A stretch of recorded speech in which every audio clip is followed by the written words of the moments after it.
NA 78 का नतीजा गुजरांवाला का, जहां पर नून लीग के खुरम दस्तगीर 12,678 वोट लेकर आगे हैं और इनके मद्दे मुकाबले जी ये इंडिपेंडेंट है मुबीन आरिफ जट साहब, और बड़ा कम मार्जिन है 12,579 वोट है इनकी, और ये 42 पोलिंग स्टेशंस का नतीजा है। ये अपसेट है वाकई, क्योंकि खुर्रम दस्तगीर इतने पहुंचे हुए वहां और सर लिटरली इस आपके साथ इनके सामने जो ओपोनेंट है उनको हम लिटरली उनको जानते बाय फेस नहीं जानते। यही तो मैं कह रहा हूं कि ये अपसेट कह लें आप। अगर तो ये पीटीआई की हिमायत याफ्ता, वैसे we are not clear yet, अगर चले वो उनकी हिमायत याफ्ता, तो ये भी पीटीआई का वो चेहरा है जिनको हम नहीं जानते। मैं याद कर रहा हूं कि इदारों ने, इलेक्शन मैदान कमीशन ने और जितने भी वो मराकज हैं जहां जहां से आप फोर्स होती है, एक बात को उन्होंने गारंटी किया है कि वोट की गड़बड़ नहीं हो।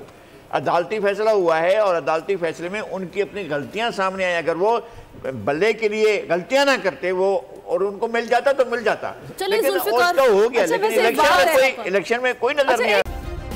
सब्सक्राइब करें और बेल दबाएं ताकि कोई खबर रह न जाए।